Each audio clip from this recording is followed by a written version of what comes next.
بسم اللہ الرحمن الرحیم الصلاۃ والسلام علیک یا سیدی یا رسول اللہ وعلی آلک و اصحابک یا سیدی یا حبیب اللہ۔ کچھ نمازیوں کی طرف سے سوال آیا ہے، کہتے ہیں کہ کچھ اکثریت ایسی ہے کہ جو ننگے سر نماز پڑھتی ہے، جب انہیں کہا جائے کہ سر پہ ٹوپی رکھ لو، امامت شی باندھ لو یا سر کو ڈھانک لو، تو کہتے ہیں کہ نماز یہ کیا طریقہ کار ہے، ہم جیسے نماز پڑھتے ہیں بس ٹھیک ہے، نماز ہی تو پڑھنی ہے۔ تو اس طرح کے آگے سے جملے کستے ہیں، تو کہتے ہیں کہ اگر ننگے سر نماز پڑھی تو اس کا کیا حکم ہے، یا جو احباب آگے سے ایسی باتیں کرتے ہیں ان کے لیے کیا حکم ہے۔ تو یاد رکھیے بہار شریعت جلد نمبر 1 اور فتاوی شامی کے اندر بھی اس بات کی وضاحت کی گئی ہے۔ امام صاحب اور مفتی صاحب رحمۃ اللہ تعالی علیہ فرماتے ہیں کہ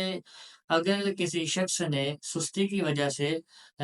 ننگے سر نماز پڑھی تو یہ مکروہ تنزیہی عمل ہے،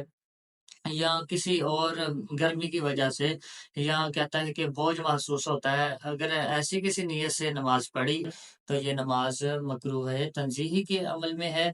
اور فرماتے ہیں کہ اگر کسی شخص نے نماز کی تحقیر کی وجہ سے ایسا عمل کیا یا کوئی جملہ وغیرہ کسا، تو یہ اس نے کفر کیا۔ نماز کی تحقیر کرتے ہوئے اس نے کہا کہ یہ نماز کوئی اتنی اہم نہیں ہے، ننگے سر پڑھ لیں، ڈھانپ کے پڑھ لیں وغیرہ۔ اگر اس نماز کی تحقیر مقصد تھی تو پھر یہ کفر کے زمرے میں چلا گیا۔ پھر کہتے ہیں کہ اگر کسی شخص کی نیت اچھی ہے،